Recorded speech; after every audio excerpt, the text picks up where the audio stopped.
नमस्कार मिष्टिस ब्लगे तुम्हारे सबाइके स्वागत जानाच्छि। आशा करी তোমরা সবাই ভালো আছো, সুস্থ আছো, আমিও আছি ভালো।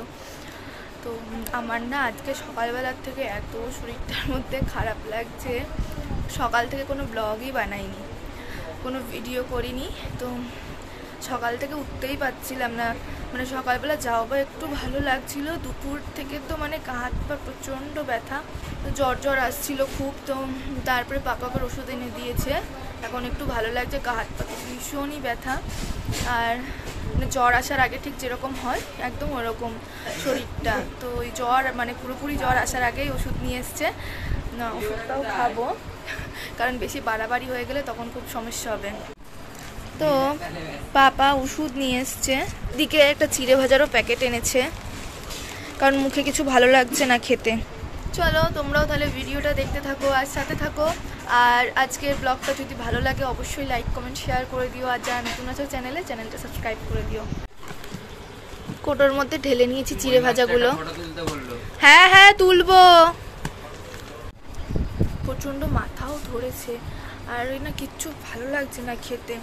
তো এই এখন চিড়ে ভাজাটা খাবো আর লিকার চা, কিছুই খেতে ইচ্ছা করছে না।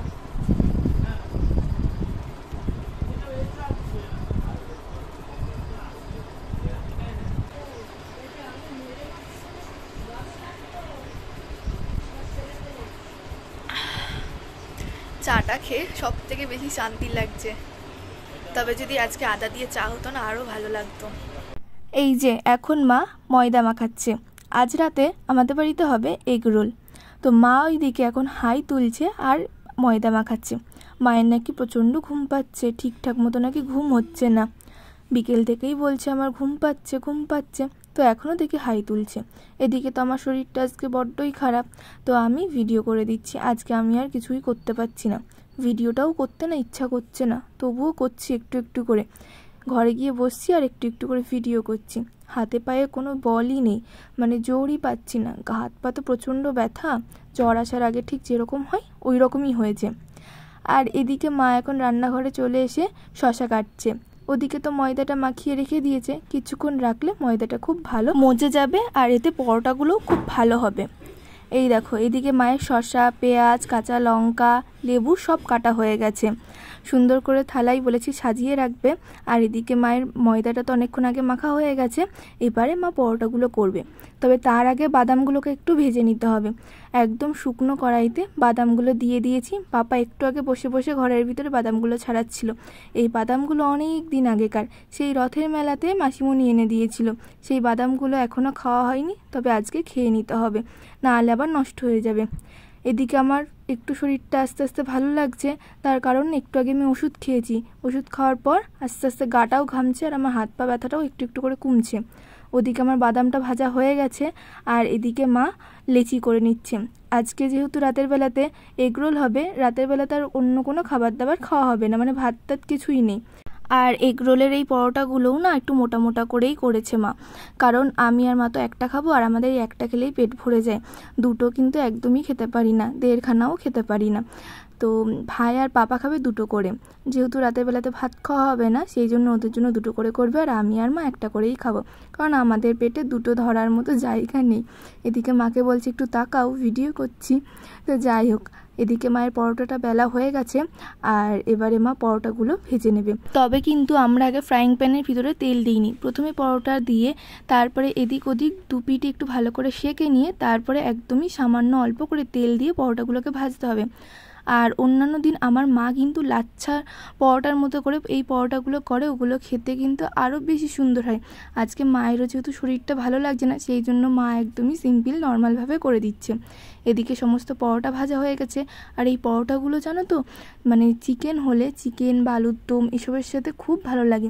আমার তো লুচি টুচি ভালো লাগে না, এই পরোটাটা খেতে আমার খুব ভালো লাগে। একদমই সামান্য অল্প করে তেল দেওয়া থাকে, তেল না দিলে তো আরও বেশি ভালো লাগে খেতে। সমস্ত পরোটা ভাজা হয়ে গেছে, এবারে মা ডিম দিয়ে পরোটাগুলো ভাজবে। এদিকে একটা গ্লাসের ভিতরে একটা করে ডিম ফাটিয়ে নিচ্ছে, অল্প করে কুচনো লঙ্কা আর লবণ দিয়ে দিচ্ছে, আর এবারে ডিম দিয়ে পরোটাগুলোকে ভালো করে ভেজে নেবে। আমরা তো খুব একটা বাইরের খাবার খাই না, যেটাই আমাদের খেতে ইচ্ছা করে সেটা বাড়িতেই বানিয়ে খেয়ে নিই। মানে যেমন ধরো এগ রোল, চাউমিন বা পকোড়া বা বিরিয়ানি, যে কোনো খাবার দাবার, যে কোনো কিছু বেশিরভাগ সবই আমরা বাড়িতেই মানে বানিয়ে খাই। আর যেগুলো বাড়িতে বানাতে পারি না সেগুলো তখন এদিক ওদিক মানে বাজার থেকে কিনে এনে খাওয়া হয়। তবে খুব একটা আমরা রেস্টুরেন্টে যাই না, মানে আমি যাও বা আগে যেতাম, এখন তো একদমই যাই না। তবে আমার মা পাপা একদমই যায় না। আজকে হচ্ছে এগ রোল, তবে বেশিরভাগ দিন আমাদের বাড়িতে চিকেন রোল হয়, মানে এগ চিকেন রোল হয়। এগ চিকেন রোলটা খেতে খুবই ভালো লাগে। তবে এখন তো চিকেন আনা হয়নি, সেই জন্য আজকে এগ রোল করা হচ্ছে। এদিকে সমস্ত পরোটা ভেজে নিয়ে চলে এসেছি ঘরে, আর কারেন্টটাও চলে গেছে। ভাইকে বললাম তুই তাহলে একটা রেডি কর, আমি একটু ভিডিও করে নিই। ওদিকে ভাই শসা, পেঁয়াজ আর হচ্ছে বাদাম, সস, 2 রকম সস দেবে, একটা চিলি সস আছে আর টমেটো সস, আর একটু লেবু চিপে দেবে, একটু গোলমরিচের গুঁড়ো, একটু লবণ দেবে। তবে ভাই না এইটা খুব একটা ভালো করতে পারিনি, কারণ পেঁয়াজগুলো সব এক জায়গাতে দিয়ে দিয়েছে, চারিদিকে ছড়িয়ে না দিলে লম্বা করে খুব একটা ভালো লাগবে না খেতে। আমার মা পাপা দুজনেই বাড়ির খাবার দাবার খেতেই বেশি পছন্দ করে, মানে বাড়িতে তৈরি করে খেতেই বেশি ভালোবাসে।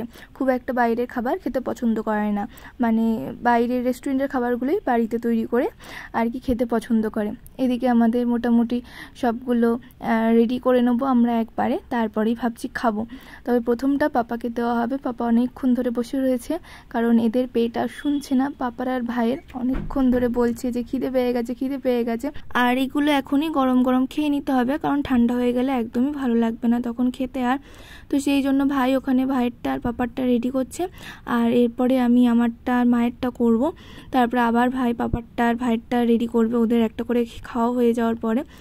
তো আর বাড়িতে তৈরি এই এগ রোলটা খেতেও খুব ভালো লাগে। তোমরাও কিন্তু একদম এইভাবে বাড়িতে তৈরি করে খেতে পারো। একদমই সহজ একটি রান্না, মানে কোনো ঝুট ঝামেলা নেই, মানে খুব তাড়াতাড়িও হয়ে যাবে আর খুবই সহজ, একদমই কোনো ঝামেলা নেই। তো একদম দোকানের মতো হবে খেতে, আরও বেশি টেস্টি হবে দোকানের থেকেও। আমার তো খুব ভালো লাগে। তাহলে চলো আজকের ভিডিওটাও তাহলে এখানেই শেষ করছি এগরোল খেতে খেতে। আশা করি আজকের ভিডিওটা তোমাদের ভালো লেগেছে। ভালো লাগলে অবশ্যই লাইক কমেন্ট শেয়ার করে দিও, আর যারা নতুন আছো চ্যানেলটা সাবস্ক্রাইব করে দিও, আর কমেন্ট করে জানিও ভিডিওটা কেমন হয়েছে।